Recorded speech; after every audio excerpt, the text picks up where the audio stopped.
समालखा मंगलवार को हुई बकौली अनाज मंडी में जन आशीर्वाद रैली में उमड़ी भीड़ ने विरोधियों की रातों की नींदें उड़ाकर रख दी है। कार्यक्रम में 12 बजे से ही भीड़ जुड़नी शुरू हो गई, जिसके बाद देखते ही देखते हजारों की संख्या में समर्थक नायब सिंह सैनी को सुनने के लिए कार्यक्रम में पहुंच गए।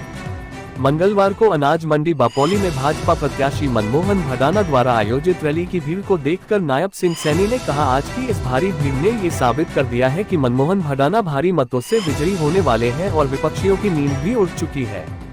वहीं मनमोहन भडाना ने अपने संबोधन में सबसे पहले जनता का आभार प्रकट किया और उन्हें कोटि कोटि प्रणाम करते हुए कहा कि मेरा ये जीवन समालखा की जनता के लिए समर्पित है। आने वाला समय आप लोगों का है। हमारी आज इस परिवर्तन पर भी विपक्षियों की निगाहें हैं। अब वह लोग आप लोगों को तोड़ने के लिए आएंगे, परंतु आप अपने स्वाभिमान जगाते हुए उन्हें करारा जवाब दें। भडाना ने सीएम सैनी से दोबारा मुख्यमंत्री बनने के बाद समालखा हलके के लोगों की समस्याओं को प्राथमिक तौर पर हल करने का वायदा भी लिया। उसके बाद हरियाणा के मुख्यमंत्री नायब सिंह सैनी ने कहा कि भाजपा की केंद्र सरकार ने प्रधानमंत्री कौशल विकास योजना के तहत लाखों बेरोजगार युवाओं को बेहतर प्रशिक्षण देकर स्वरोजगार प्रदान किया। प्रधानमंत्री नरेंद्र मोदी ने ये योजना शुरू कर ऐसे युवाओं को रोजगार मुहैया कराया जो कम पढ़े लिखे थे या किन्हीं कारणों के चलते बीच में शिक्षा छोड़ चुके थे। आज देश के 1 करोड़ से अधिक युवाओं ने इस योजना का लाभ उठाकर अपना जीवन बदला है। भाजपा सरकार ने इस योजना के माध्यम से युवा वर्ग को संगठित करके उनके कौशल का निखार कर उनकी योग्यता अनुसार रोजगार देने का काम किया। उन्होंने कहा कि हम तीसरी बार बड़ी मार्जिन के साथ सरकार बना रहे हैं। जनता हमारी भगवान है। सीएम ने कहा कि जनता ने हमें जांचा भी है, परखा भी है। मेरे पास जब लोग आते हैं मिलने के लिए, कहते हैं कि हम काम लेकर नहीं आए हैं, हम ये बताने के लिए आए हैं कि आपकी तीसरी बार सरकार लेकर आएंगे। सीएम सैनी ने कांग्रेस पार्टी को एक परिवार की पार्टी करार दिया। वहीं सीएम ने कहा कि जब कांग्रेस की सरकार थी तो भ्रष्टाचार की चर्चा हरियाणा की सड़कों पर होती थी, लेकिन भाजपा ने एक पारदर्शी सरकार जनता को दी है। भारतीय जनता पार्टी हरियाणा में प्रचंड बहुमत के साथ सरकार बनाएगी। जो मेरे सामने खड़े हैं,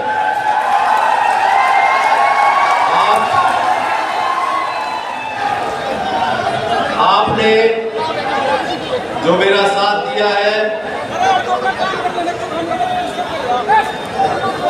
ये जिंदगी भर के लिए मेरे लिए एक प्रेरणा रहेगी और हमेशा मैं प्रयास करूंगा कि आपके बीच रहकर जो आपने उम्मीदें मुझसे लगाई है, जो विश्वास मुझ पर जताया है, उन पर खरा उतर कर दिखाऊंगा। और आज इस सभा ने जो मुझे लग रहा है समालखा हलके के पुराने सारे रिकॉर्ड तोड़ दिए आप लोगों ने। और मैं आपसे वादा करता हूं कि हम यहाँ तक नहीं रहेंगे, हम आगे और रिकॉर्ड तोड़ने वाले हैं, चाहे वो समालखा का विकास हो या आपका साथ देने की बात हो। मैं किसी भी लड़ाई से आपकी से पीछे नहीं हटूंगा, आपकी आवाज उठाने का काम करूंगा हमेशा। 2 महीने के अंदर मात्र आप लोगों ने जो मुझे प्यार और सम्मान दिया है, इसका एहसान मंद रहूंगा मैं अपनी सारी जिंदगी, और इसी तरह से आपके बीच रहकर और काम करूंगा। आपका प्यार और सम्मान मेरे लिए बना रहे हमेशा। वैसे तो आज सब आप लोग माननीय मुख्यमंत्री जी और हमारे अध्यक्ष जी को सुनने आए हैं, लेकिन थोड़ा सा समय मैं लेना चाहूंगा। कुछ बातें ऐसी हैं जो आज इस मंच के माध्यम से मैं कहना चाहता हूं हमारे माननीय मुख्यमंत्री जी से भी, हमारे अध्यक्ष जी यहाँ बैठे हुए हैं। पिछले 2 महीने में मैं पूरे गांव, लगभग 86 गांवों में मैं पूरे समालखा हलके में घूमा हूँ, शहर में घूमा हूँ, गलियों में घूमा हूँ, हर जगह गया हूँ।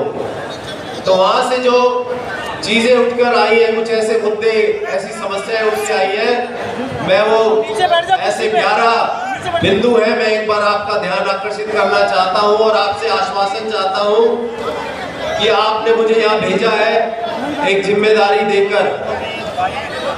तो मैंने यहाँ पर इन सब की जिम्मेदारी लेकर आपसे कुछ वायदा लेना है, कुछ बातें आपसे करनी है। तो आप सबके बीच मैं समालखा हलके के लिए सबसे पहले गांवों में जो 100-100 गज के जो प्लॉट आवंटित हुए हैं उनमें जो सुविधाओं का अभाव है पूरे हल्के में, पहला तो वो है। उसके लिए मैं चाहूंगा कि वहाँ जैसे हमारी सरकार बने तो वहां पर वो काम शुरू हो। फिर एक खादर के जितने गांव है, यहाँ पर आए ना आप लोग, खादर से आए हो सब। एक उत्तर प्रदेश की सीमा से एक बहुत पुराना विवाद चल रहा है, मसला चाहते हो, इसका हल निकालना चाहते हो ना आप लोग, तो माननीय मुख्यमंत्री जी आपकी मदद इसमें भी चाहिए मुझे। उसके बाद कई गांव ऐसे हैं जहां पर जोड़ की समस्या है उसमें, और कई ऐसे जब पानी की निकासी की कमी है, तो इसमें भी आपका सहयोग चाहिए मुझे। कई ऐसे गांव हैं जहां पर स्कूल 12वीं कक्षा तक नहीं है, बच्चे जो है 5वीं के बाद स्कूल नहीं जा पाते, तो उन स्कूलों में 12वीं तक का मुझे आपसे आश्वासन चाहिए कि वो 12वीं तक स्कूल होंगे। एक हमारे संकल्प पत्र में भारतीय जनता पार्टी के 10 औद्योगिक केंद्र बनाने का एक संकल्प लिया है, तो मैं आपसे आग्रह भी कहूंगा कि मेरे इन साथियों को एक समालखा हल्के में एक IMT भी चाहिए। एक हमारे खिलाड़ी बहुत मेहनत करते हैं यहाँ पर, मैं पहले दिन से इनकी सराहना करता आ रहा हूँ, इन्हें प्रोत्साहित करते आ रहा हूँ, तो इनकी भी एक मांग है कि एक बढ़िया आधुनिक स्टेडियम हमारे समालखा में होना चाहिए। और एक बापोली की बहुत समय से एक मांग चली आ रही है कि अब कस्बे से भी ज्यादा बड़ा एक शहर बनता जा रहा है, यहाँ समस्याएं बहुत सारी है, तो ये भी एक नगर निकाय के जो है इसको दर्जा दिया जाए। एक हमारे श्याम बाबा जो चुलकाना धाम है, उसमें मैंने वायदा किया है कि उसको एक कॉरिडोर के रूप में उसको विकसित करेंगे, जिसके तहत वहां पर ग्रांट दी जाए ताकि पूरे हल्के का विकास हो।